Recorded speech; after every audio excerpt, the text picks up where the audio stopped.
Vamos continuar a nossa aula então. Nós já falamos da influência da temperatura, como determinar a energia de ativação e o fator de frequência. E agora eu quero retomar com vocês algo que a gente já vem trabalhando nos exercícios em sala, que é a unidade de K. Eu ensinei vocês a calcularem, né? E falei para vocês também que a unidade de K nos ajuda a determinar a ordem da nossa reação. E aqui nessa tabela eu coloco esse exemplo para vocês. Então eu vou escrever com lápis aqui para ficar mais fácil de vocês entenderem. Quando a gente tem uma reação de ordem zero, quer dizer que a única influência que a gente tem da nossa velocidade é a constante cinética, porque as concentrações estarão elevadas a zero. Qualquer valor elevado a zero vale 1, então só vai sobrar o valor de K. Com isso, a unidade de K é igual à unidade da velocidade, que é mol por litro tempo. Quando a gente tem de primeira ordem, vou supor essa equação aqui em cima, eu posso ter dois tipos de escrita de reação. A primeira é essa que está aqui, ó, K vezes A elevado a 1, ou para o componente B, que seria KCB elevado a 1. Mas mesmo que eu tenha dois elementos na minha reação, se é uma reação de primeira ordem, somente um deles está influenciando. Como que vai ser a minha unidade aqui? Eu tenho o R, a unidade de R, vou escrever aqui do lado, mol por litro, vou colocar a hora também, que é o padrão aqui do slide, que vai ser igual à unidade de K, vezes a unidade da concentração, que é mol por litro. Vou cortar mol com mol, litro com litro, a unidade de K vai ser tempo a menos 1. De segunda ordem, eu posso escrever essa reação de três maneiras. Elas estão aqui, ó. Posso escrever K vezes a concentração de A ao quadrado, isso quer dizer que apenas o reagente A influencia na minha reação e de uma ordem 2. Posso escrever K vezes CaCb, os dois influenciando na mesma ordem, ou KCb ao quadrado, somente o componente B influencia na ordem da minha reação. A mesma análise a gente pode fazer. Então, eu vou ter a velocidade com a unidade de mol por litro hora, vou igualar a concentração, desculpa, a unidade de K, e eu tenho agora sempre duas concentrações ao quadrado, que vai ser mol ao quadrado dividido por litro ao quadrado. Esse quadrado corta com esse litro, esse quadrado corta com esse mol, e a unidade de K vai ser litro dividido por mol hora.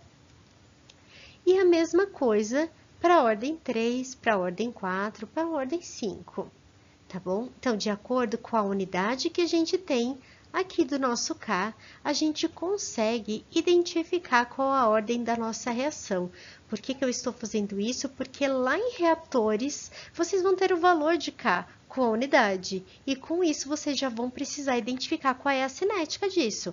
Mas a gente vai trabalhar falando isso também, tá bom? Agora, me deixa perguntar uma coisa para vocês. Vocês sabiam que depois que a gente determina a ordem e o valor de K, a gente consegue determinar a concentração de qualquer componente em qualquer momento, em qualquer tempo? Para isso, eu vou começar pela definição da taxa, que é a nossa velocidade da reação. Eu falei para vocês que a velocidade instantânea, ela é determinada como um pontinho ali naquele gráfico de concentração por tempo. É quando a gente tem uma variação de concentração com o tempo tendendo a zero. Isso é uma derivada. Então, a nossa velocidade, deixa eu pegar o pointer aqui, a nossa velocidade, ela é a variação da concentração no tempo quando esse tempo tende a zero. E também o que a gente determinou, KCa elevado a uma ordem. Eu vou trabalhar somente com o componente A, que matematicamente fica mais fácil, mas isso pode ser aplicado para mais de um componente. O que eu vou fazer? Eu vou integrar isso aqui. Para poder integrar, eu vou pegar esse CA, vou trazer aqui para baixo, juntar CA com CA e levar esse DT lá para o outro lado. A integral de 1 sobre CA depende da ordem que a gente tem aqui. Então, para eu poder fazer esse cálculo, eu preciso determinar a ordem dessa minha reação. Já o tempo aqui vai ser direto. Se eu tenho dt, né, multiplicado por uma constante, a integral vai ser menos k vezes tempo. Vamos aplicar, então, esse conhecimento para cada ordem. Vou partir dessa equação e vou começar pela ordem 0. Vou substituir aqui nessa ordem o valor de 0. Qualquer número elevado a 0 vale 1, então eu vou ter dCA igual a menos k dt, uma integral simples. Ué, mas por que apareceu aqui CA menos C0? Porque quando a gente faz essa integral, a gente tem um limite de CA inicial até um CA final. E por que o tempo não tem? Porque o meu tempo inicial, ele é 0, e o tempo final é um tempo qualquer. Então, é como se eu tivesse aqui tempo menos 0. Essa daqui é a integral quando a ordem da minha reação é 0. Então, eu posso determinar a concentração em qualquer tempo utilizando essa equação quando a ordem for 0. E se ela não for 0, se ela for de ordem 1? O princípio é o mesmo. A gente vai substituir aqui em A' o valor de 1, só que agora a nossa integral ela vai ser de 1 sobre CA, que vai ser do ln de CA. Aplicando a minha integral de CA0 até CA, vai ser ln de CA menos ln de CA0, a minha integral definida. E esse princípio eu consigo aplicar para qualquer ordem. E aqui eu apresento para vocês já o resultado. Se vocês quiserem ver a matemática, é só substituir e determinar a integral.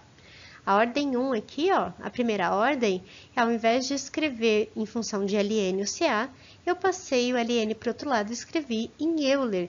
Mas ele pode ser escrito tanto em ln como em Euler, fica o melhor, dependendo do valor que você precisa determinar. Bom, então aqui tem para a ordem 0, 1, 2 e 3. Agora, eu quero trazer um outro conceito que eu acho que vocês já viram em algum momento, mas a gente vai aplicar a cinética, que é o tempo de meia-vida. A gente escuta muito falar em tempo de meia-vida quando a gente está falando de um composto radioativo. E o tempo de meia-vida, ele significa qual é o tempo que eu preciso ter para alcançar metade da concentração inicial. Então, eu posso aplicar isso para qualquer elemento, inclusive para uma reação química. No meu tempo 0, eu tenho essa quantidade aqui de componente A.